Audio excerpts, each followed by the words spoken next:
Hi. Infinite Darkness is the worst piece of Resident Evil media ever made. That I've seen, anyway. I haven't seen the live-action movies. Let's just get into it. Episode 1 starts off in 2007 in a made-up country called Panamstan. It's a bunch of boring military stuff with these guys called the Mad Dogs. It was so boring, I ended up reading about how the American sniper guy was a terrible person about 2 minutes in. The Mad Dogs find this guy stuck under a car, and they pull him out, and then they're like, oh, he's still alive, and then there's just immediately an explosion. And then it cuts to a big hand statue. I think it's going like this, and there are a bunch of like dead bodies hanging from it for some reason, and there are people cheering and pouring gasoline on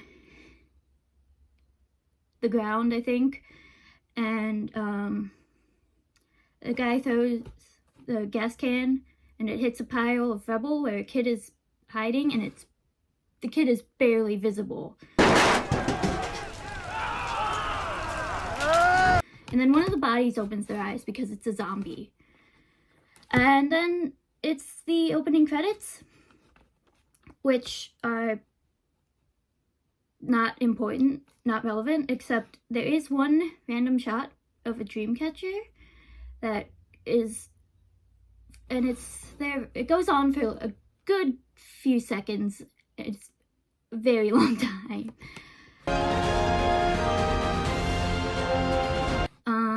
But yeah, anyway, then Claire is in a refugee camp in 2006, and she's talking to a kid in a wheelchair, then gets told he's mute.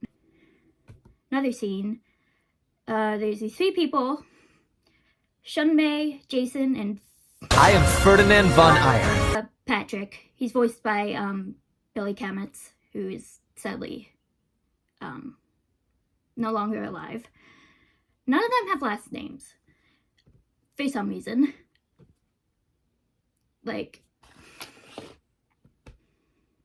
I don't know why nobody bothered to give them last names, but anyway. They talk about how Leon's coming. Patrick's very like, oh, he just blah blah blah. Patrick doesn't think too much of him, but Shunmei and Jason talk him up. And a guy who looks like Penguin from the Batman, the new movie, comes in. And he says the president's ready. And someone tried to steal some files from the White House, I guess. And there's a guy voiced by Doug Stone, who voiced Psycho Mantis in Metal Gear Solid. And so in my notes, I just call him Psycho Mantis, like, the entire time, or PM. His name is Wilson, I think. Yeah. He's, I think, the Secretary of Defense, or whatever. Anyway, he blames China for the stealing files. And then the power goes out. And a bunch of people with guns run in. Patrick and Jason investigate. And Patrick sees a guy stumbling around, holding his neck. He's obviously a zombie, or about to turn into a zombie. I think he's been bitten by a zombie. He hasn't turned yet. And then he shines his flashlight right in the guy's face.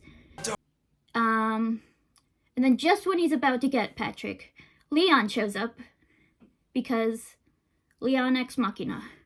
Anyway, back in the Oval Office, the president just randomly brings up the fact that, like, he says, like, he tells Leon, like, oh, I owe you for saving my daughter back then. So, for, like, no reason. So I guess just so we know that it's the same president who's Ashley's father. Ashley does not appear in the series, unfortunately, aside from, like, 2 pictures. But it's only been 2 years. And the next election would have been 2008. Like, it's not that hard to infer that this is the same president that was Ashley's father, that was president during Resident Evil 4.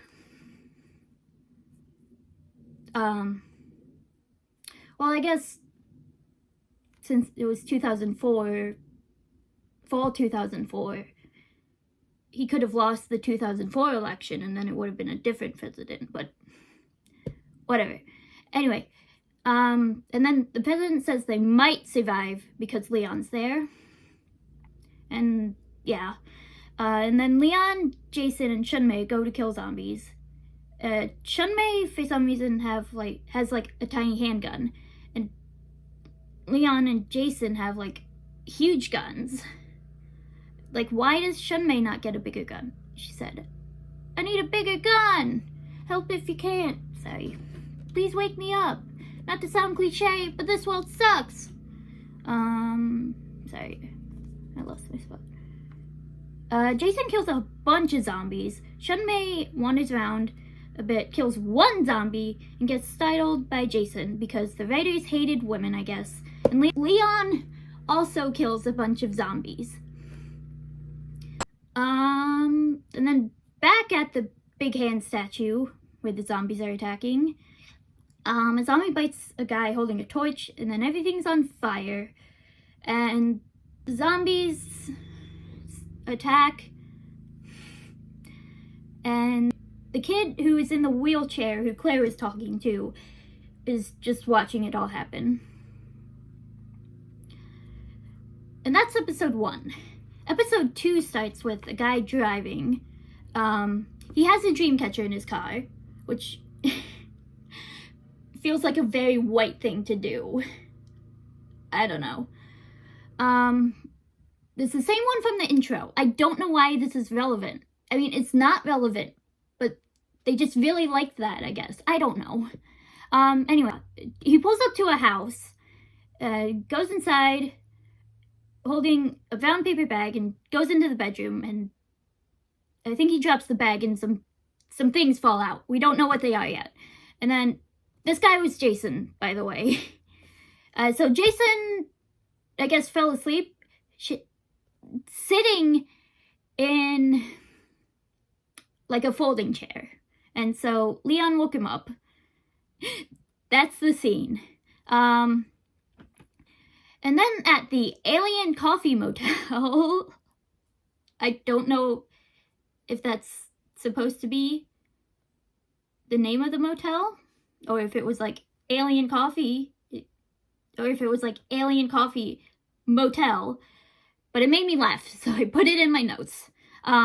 Claire is watching some guys argue about Panam San, and one of them kind of looks like Joe Biden. She does a bunch of research and Googles the Mad Dogs in all caps, and finds an article about a suicide, and nearly all of the Mad Dogs committed suicide, except Jason and one other person who's never named. None of the Mad Dogs have names, except Jason, for some reason. And then it's a flashback. The Mad Dogs are running around in Panamstan. It's basically the same as episode 1, except they end up shooting the guy that shot the rocket that made everything blow up. And they pull the guy out from under the car. Then they're hiding in a building calling for evac, and the guy who is stuck under the car is breathing all raspy because he's a zombie. Or he's about to turn into a zombie, technically. And then later, well, not later. Well, it is later, but, it's the next scene. They are arguing about whether or not to tell people about what they saw, which are zombies. And there's a body bag that starts wiggling around because it has a zombie in it. And Chun-Mei comes in, and there's just a bunch of loud-ass zombie noises coming from the body bag. And then it immediately cuts to Chun-Mei in the present, because the writers know that was one of the only interesting parts of the show, so they had to drag it out as long as possible, because this show sucks ass. She's also shirtless for some reason. She's only wearing like a sports bra, I think. And she opens a locket and she looks at a picture of her younger brother, Junsi, and stares at herself in the mirror in silence for several seconds. And then the submarine is 12 nautical miles from Beijing. Some guys walking around, and there's a POV shot of something really small and low to the ground running up on him. Then Jason tells Leon to have a seat, and it cuts to Leon posing for some reason. He's like leaning against the wall, cool. I think he's got like his arms crossed. He's like, man, I'm so cool. Even though he's a loser. So yeah. They start talking. Jason says he has the same nightmare every night. Leon brings up Raccoon City, and they argue about the nuking of Raccoon City.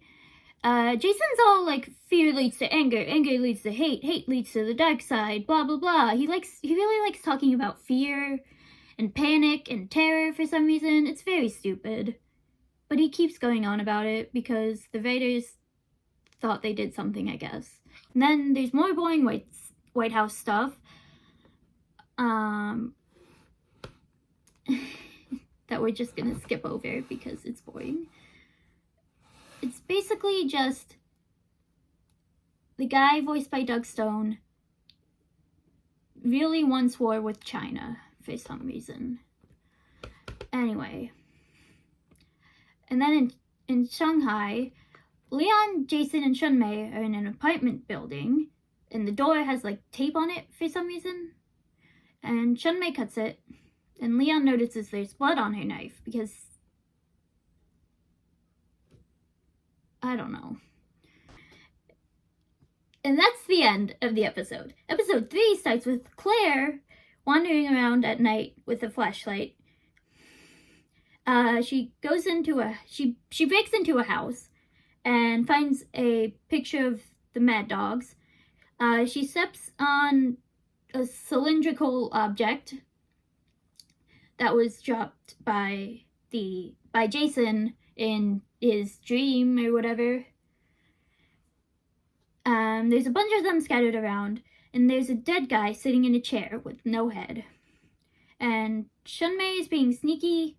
An hour outside Shanghai, she goes into a big gate, and then Leon is there. Shunmei and the guy are inside, and they walk down a hallway, and he opens a door for Shunmei. And then they're in a big fancy room. No, they're not in a big they're in a room with a big fancy canopy bed. And then there's an old guy reading a book aloud in Chinese. He's Shunmei's grandfather. And there's some very Darth Vader-esque breathing from the bed. And then Leon busts in with the guy. And he's like got him in like a headlock, and I think he's pointing his gun at him. And then Shunmei's grandfather just immediately puts his hands up. It's really funny. And Leon throws the guy.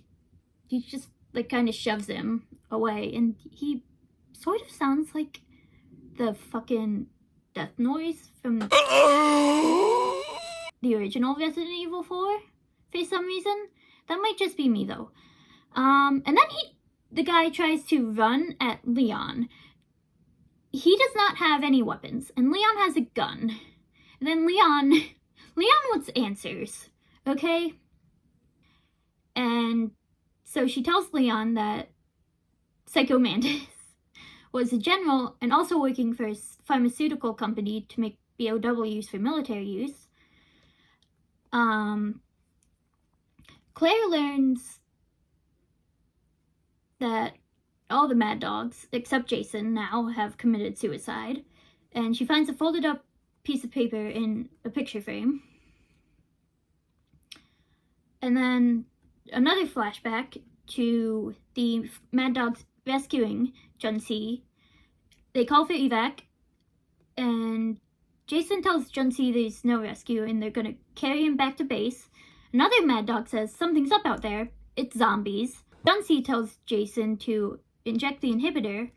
Jason goes into his pockets and pulls out the cylinders he dropped in his dream. And Junsi says to use them or they'll turn into zombies. And Claire is talking to the cops at the Mad Dog's house despite breaking and entering. And the cop leaves. There's a strong wind for some reason. I don't know why I wrote that in my notes. Claire says, so they were infected. And then back in the past, Jason zips Junsi's body bag up and tells Shunmei he turned into a zombie because he gave the Mad Dogs his inhibitors. And then in the present, Shunmei tells Leon that the Mad Dogs didn't tell about Junsi, and instead they contacted her grandfather, who used his connections to smuggle Junsi out of Panamstan. And Wilson blackmailed the Mad Dogs with the inhibitors and used them for personal covert operations, which sounds suspiciously like what happened to Leon with getting blackmailed with Cherry's safety to work for the government. But does that come up? No.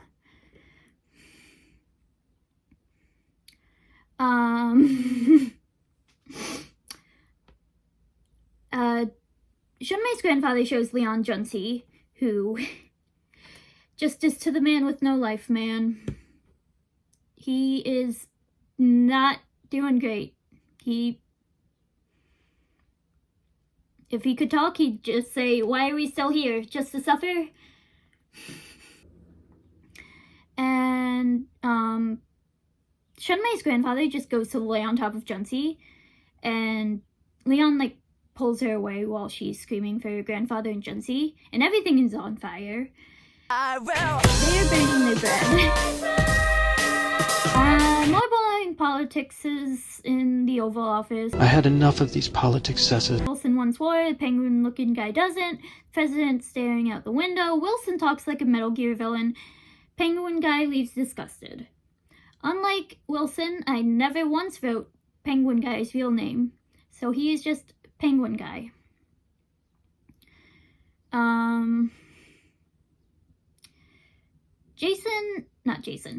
Leon carried Shunmei away from the house, and she passed out at some point, I guess. And Leon just puts her on the ground.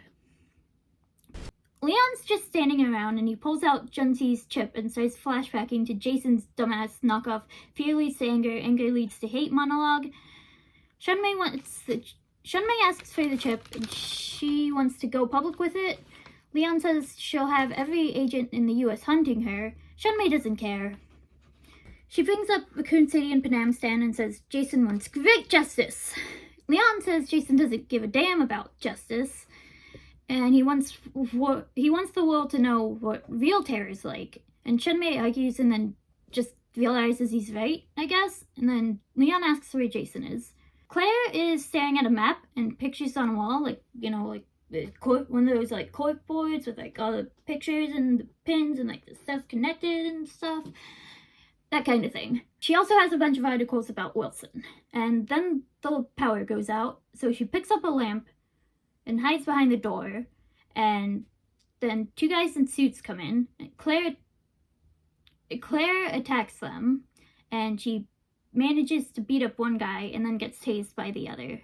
And that's the end of the episode. Episode 4 starts with the president sitting at a desk, staring at a speech that Wilson wrote. The penguin guy comes in and asks if he's ready. President nods. Andrews Air Force Base. There's a bunch of news people and security setting up.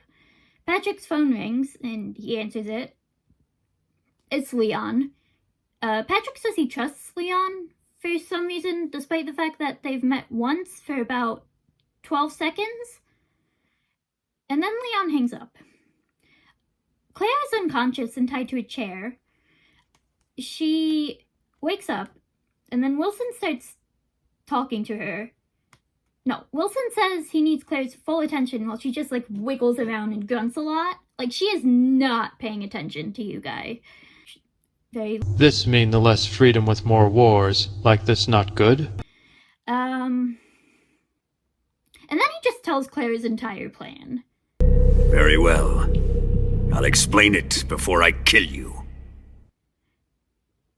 And then Jason shows up. And Leon and Chun-Mei are running through a tunnel, like the opposite of the end of Metal Gear Solid 1. And Chun-Mei tells Leon that Jason said Wilson had a lab. Wilson says Jason will be more useful on covert ops now that he's dead. Jason says he's been dead the last 6 years. You aren't here! Not anymore! Jason attacks Wilson and says he's here to punch his ticket for good. Wilson says he needs the inhibitors or he'll turn, and he drops them on the floor. Jason steps on them and starts grunting, and then he turns into a big monster and does something to Wilson that makes him bleed a lot. And then there's an alarm going off. Leon and Chun-Mei come into the room everyone else is in. Claire sees them and says, Leon? And Leon says, that's not good because he's an idiot. And then the place starts filling with acid, and a bunch of BOW containers fall into it. Wilson is still alive, despite losing a lot of blood.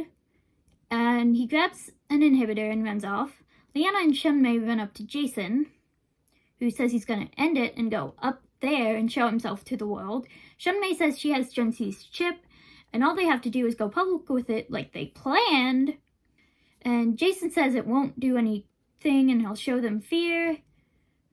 And then he runs and jumps away. Claire breaks the duct tape around her wrists on like a cabinet or something, and stands on the chair to undo the duct tape on her ankles and climbs onto a computer. Leon is hanging from a railing, and Chun-Mei touches Jason's exposed heart, which is very gross, and says she won't let him die like this. And Jason says he's already dead. You aren't here! Not anymore! I don't know if they were trying to imply there's something romantic going on between Chun-Mei and Jason, or what. It kind of felt like that, but it came out of nowhere. It came out of absolutely nowhere. Like, there was nothing to imply that they had a romantic relationship until right now. And then he, like, puts his hand over hers and then breaks her arm. And the president is about to give his speech, and then Patrick tells him that everything was Wilson and not China, which Leon told him. And then the president ignores the speech that Wilson wrote for him and says they have to support Panam Stan. Jason is jumping around. Leon and Claire are running around. Leon tells Claire to go to the control room to keep Jason busy. Jason jumps around more. Leon rides an elevator. Claire's in a control room. Leon finds a big gun and calls it sexy for some reason because he's an idiot. Jason's done jumping now, though, so that's good. Claire does some stuff that lowers the thing Jason's standing on, and Leon shoots it. Jason grabs onto a crane hook thingy and survives, and then he throws a bridge at Leon. Leon is dangling again. He climbs back up. Something hits the control room. And Jason has torn a hole in the ceiling. But then Leon has another random gun and blows Jason's arm off. And Jason grabs him and the gun falls. Jason asks why Leon's trying to stop him, but Leon can't respond because he's being choked. And then Jason just starts talking about fear again. And Leon pulls a lever to lower the thing they're standing on into the acid, and he holds on to some random... Like a movie hero or something. No, you're wrong. In the movies, the hero always saves the girl. You mean Meryl? Sorry. Forget I said anything. Wilson takes an inhibitor from somebody, and the case it's in has the Tricell logo on it from Resident Evil 5. And then Claire asks Leon for the chip, for Junxi's chip. About the chip. Do you have it? Thought you called because you wanted to grab dinner. And she says she'll give it to all the newspapers. Leon refuses. Claire is pissed off and So that's how it's gonna be.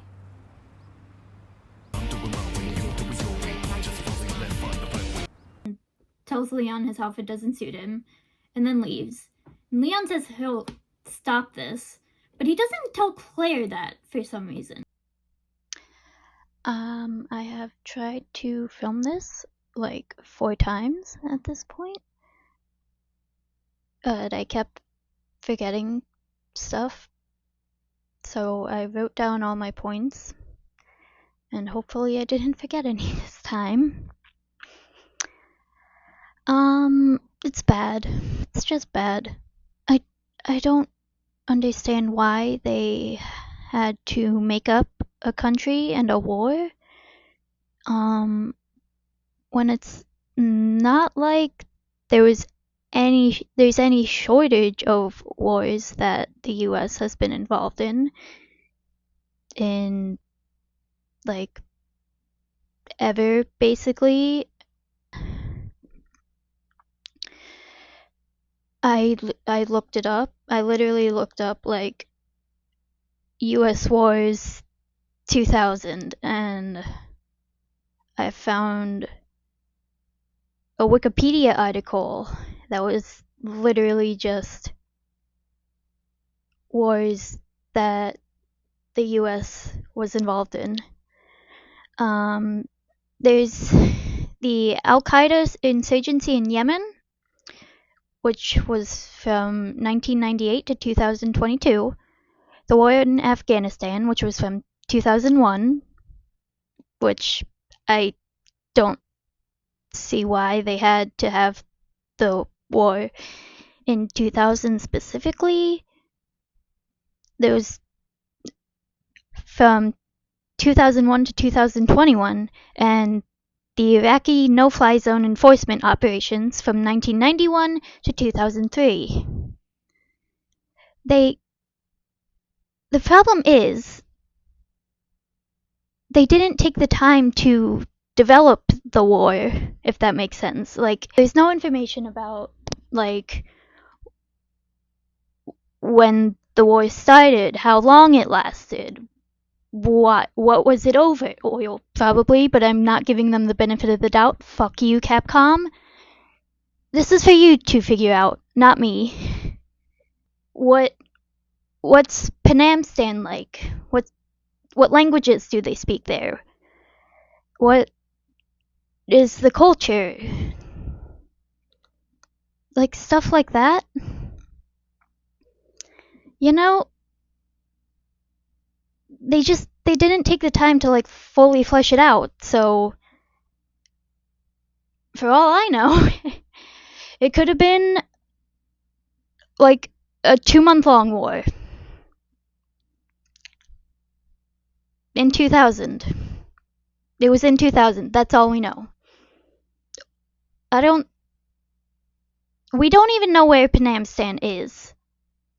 I don't think. There's never like a map or anything. We're just told there is a country called Panamstan and there is a war happening in it. I don't know if the writers thought it would be like insensitive or whatever to like have a real life war, but with zombies, which is, if they did, that's stupid. There's a really good book about zombies in the Civil War. It's called Dread Nation by Justina Ireland. I don't think that's the reason though. I think they just wanted Jason to be the hero of Panamstan, and they couldn't do that with any real life war, which is really stupid also. Claire does nothing, basically. And what she does do is mostly off screen. Like, honestly, I love Claire. But she did not need to be in this show. she didn't do anything. She and Leon only interact like 3 or 4 times in the entire show. And it's only in the first episode, in the first and last episode, not in the middle 2 episodes at all. Their argument, I guess, falling out or whatever, is at the end in the last episode is really stupid because there was no reason there was no reason for Leon not to tell Claire that he was going to handle it on his own. He could have told her, and she still could have been mad because she could have been like, they're just going to cover it up again. Like, let me, if we give it to, if the newspapers and stuff, then they won't be able to cover it up. You know? It's just, it's stupid, and it's been like 3 years and it still hasn't been resolved. One of the writers or the director or something said that it was meant to be like ambiguous whether they like stayed friends or not, which is really stupid also.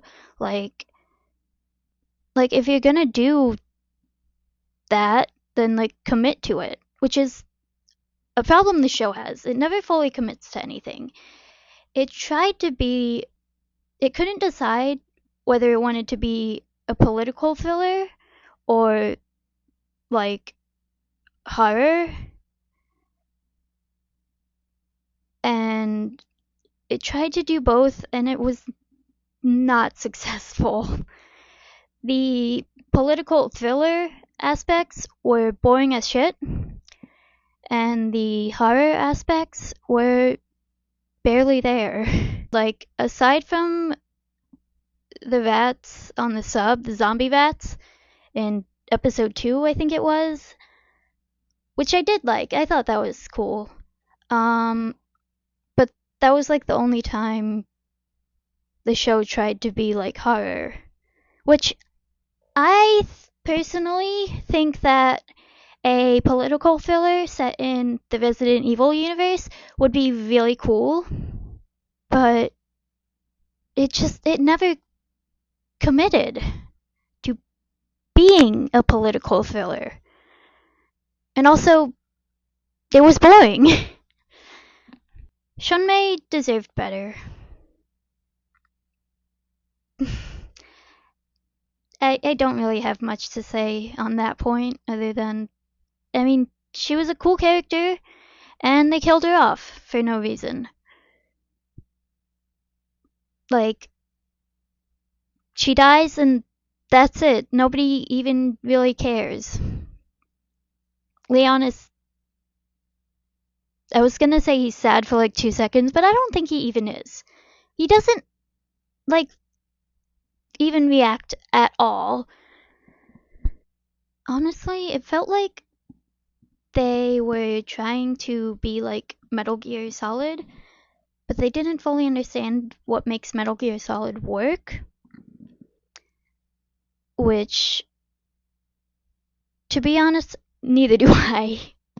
But, part of the problem, I think, is that Resident Evil never really lets its characters be human in the same way that Metal Gear does. Like, with Metal Gear, the characters have lives outside of the games. Like, for example, Solid Snake is a dog lover. He has 50 huskies, and he's a musher. He's a dog sled racer, and he was going to participate in the Iditarod.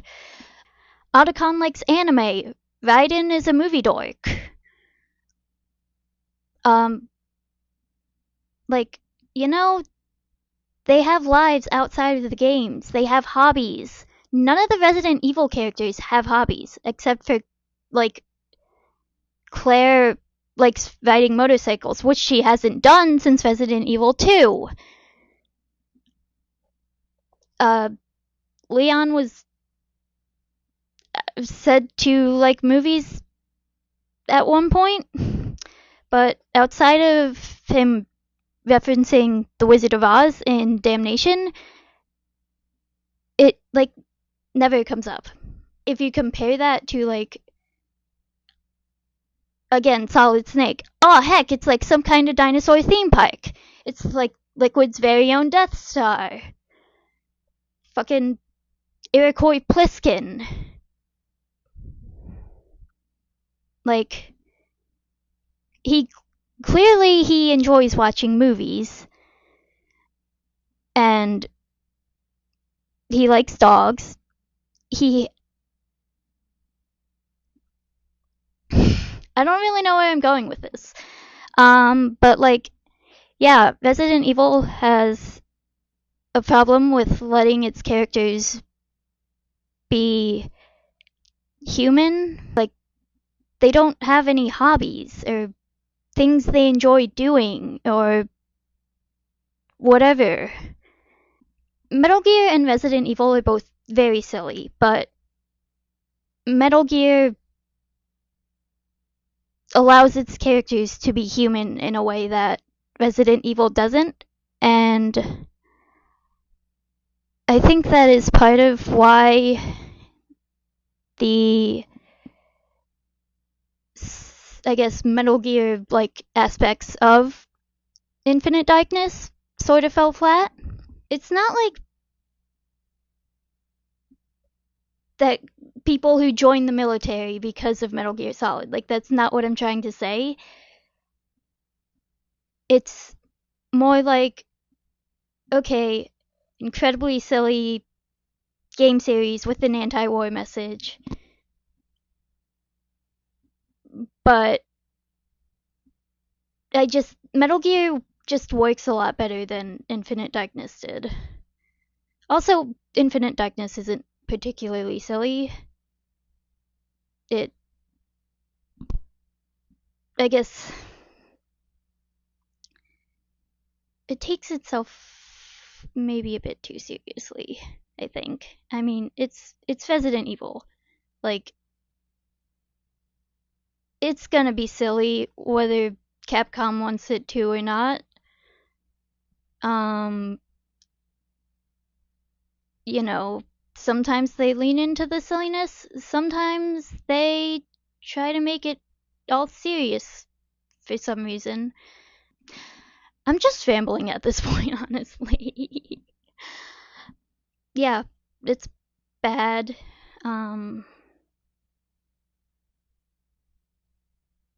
Oh. I think Ada should have been in it. She could have saved it. No, I don't think she could have. Well, maybe. I don't know. It's hard to say.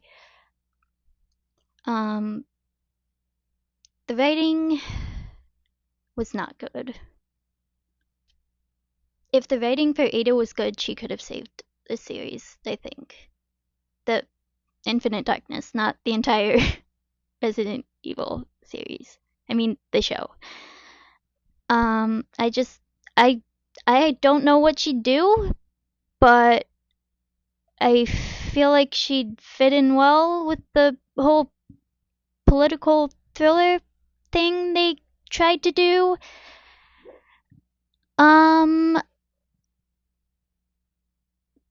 Would she be as underutilized as Claire was? Maybe, but I don't know. I don't know what to even say anymore at this point. Like, I'm very tired. I'm I think out of stuff to say about the show. Like, I mean, what even is there to say at this point? It's bad. The writing was bad, and it was boring. I think the boringness was worse than the bad writing. Like, at least bad writing can be funny. Like, a badly written show can still be funny. But a boring show is just boring. Anyway, don't forget to like, comment, and subscribe. Join my Patreon. Hopefully I'll have it set up by the time this video goes up. Follow me on Twitter, I guess, if you want. Follow me on Twitch. I'm playing the original Resident Evil 3. That's fun.